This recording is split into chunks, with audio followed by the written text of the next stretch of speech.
இங்க எல்லாரும் எப்படி இருக்கீங்க? நம்ம ஆல்ரெடி உங்களுக்கு சொன்னேன், ஒரு 3 மாங்காய் மரம் உங்களுக்கு காமிச்சேன். ஒண்ணு வந்து வியட்நாம் மேங்கோ, 2 பங்கனப்பள்ளி காமிச்சேன். அன்னைக்கு நான் சொன்னேன் இன்னும் வந்து நிறைய ரகங்கள் இருக்குன்னு அது உங்களுக்கு காமிக்கிற சொல்லியிருந்தேன். அதுல ஒண்ணு இது பாத்தீங்கன்னா இது மல்கோவா. சாப்பிட்டு அந்த கொட்டையை வந்து போட்டோம். சரி வச்சுட்டு அதுக்கப்புறம் வளர்ந்தா ஒரு மீடியம் சைஸ் வரும்போது நம்ம இடம் மாத்துவோம் இல்லைங்களா? அப்படி நினைச்சு அப்படியே நாங்க விட்டுட்டோம், மறந்துட்டோம். ஸோ இது இவ்வளவு பெருசா ஆயிடுச்சு.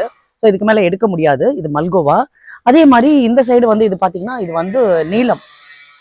இதுவும் வந்து நல்லா வளர்ந்துருக்குங்க. இது ஆக்சுவலா மண்ணில் இருக்கிறதுனால எந்த பிரச்சனையும் கிடையாது. ஒண்ணு. அதே மாதிரி வந்து பாத்தீங்கன்னா இது வந்து அல்போன்சா. இதுவும் ரொம்ப நல்லா இருக்கும். இந்த அல்போன்சா பழம் சூப்பரா. ஸோ இது வச்சு ஒரு 2 இயர்ஸ் இருக்கும். இதுவும் வந்து இன்னொரு 3 இயர்ஸ் பிடிக்குமோ என்னன்னு தெரியல.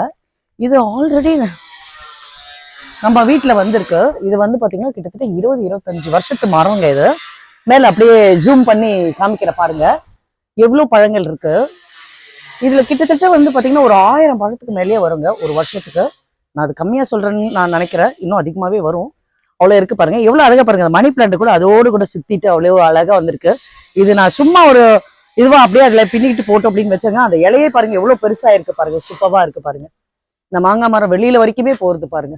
பறிக்கதான் முடியாது. அப்படியே எல்லாமே வந்துடும். அணில் நிறைய சாப்பிடும் நம்ம எடுக்கிறதுக்கு முன்னாடியே. இந்த மாதிரிங்க. ஓகே, பிடிச்சிருந்தா சப்ஸ்கிரைப் பண்ணுங்க. மறக்காம லைக் பண்ணுங்க, ஷேர் பண்ணுங்க. தேங்க்யூ.